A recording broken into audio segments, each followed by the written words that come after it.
Oh hey, I didn't see you there.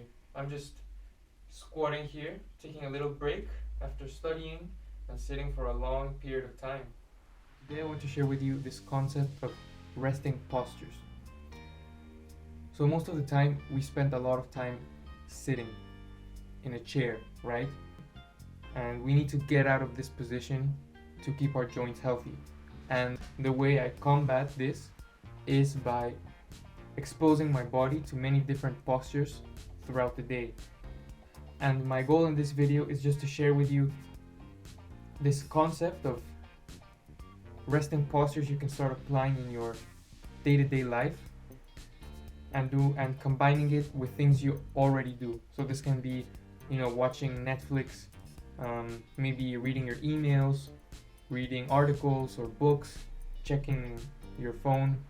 And instead of just sitting or lying in your bed, you can introduce these postures by really just spending time on the floor. It sounds like a very weird concept and idea, but I promise you it does work, and your hips, ankles, and knees will thank you. And the position I think is critical for all of us is a deep squat position. If you can't do this, you have some work to do in your body, because I will explain the reasons later. But being able to do that position comfortably has helped me immensely when it comes to my lower body. The first posture I want to share with you is, of course, a deep squat, like I said, which is critical because this was our default resting position. As humans, we are literally designed to defecate, in other words, poop in this position. Many people have now realized the benefits of spending time in this position. Squatting when pooping has been shown to provide a more optimal angle for the anorectal cavity than sitting. And when we sit on a toilet, we are close to a 90-degree angle, which is not ideal. This can cause a puborectalis muscle to pinch the colon and lead to excessive straining when going to the bathroom. So most of us can't do the deep squat due to our modern lifestyle factors, but some things you can do are to elevate your heels, as most of us lack the ankle mobility to do so, and this can help you rest in this position for longer.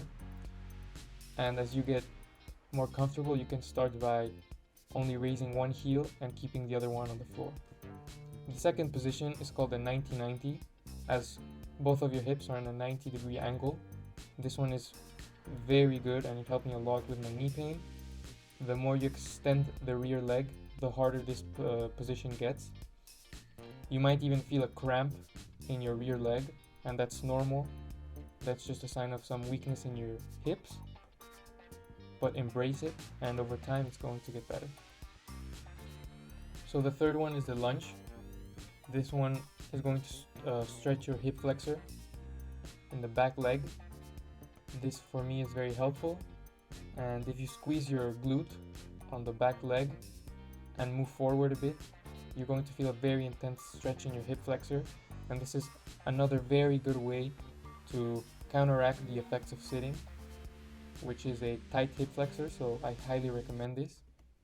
You can even work in this position by putting a yoga block on the back knee. I actually got this idea from a teacher I had in school who, instead of sitting on the chair, actually worked in a lunge position, and sometimes I do it and I have to say it works and it's a good alternative to sitting.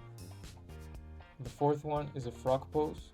This one is very good to stretch the adductors, as most of us have tightness in this region of the groin, and it's very nice to open up your hips and makes you feel very relaxed.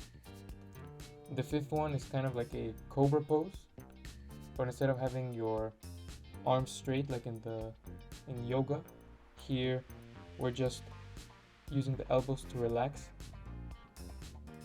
I mean, this posture is pretty self-explanatory, but it's very good to open up your chest and upper back, and it feels very, very nice in the thoracic spine and on the neck. So I highly advise this if you have some neck pain or some discomfort in your upper back. Lastly, just have fun playing in the ground. You have so many options when it comes to sitting in the floor. Just explore what works for you, what feels nice for you, maybe what's uncomfortable. Move your body around. That's really the goal when it comes to being in the floor, to just move around and get out of these fixed positions that we are for very long periods of time, and become more intelligent with how we move our bodies.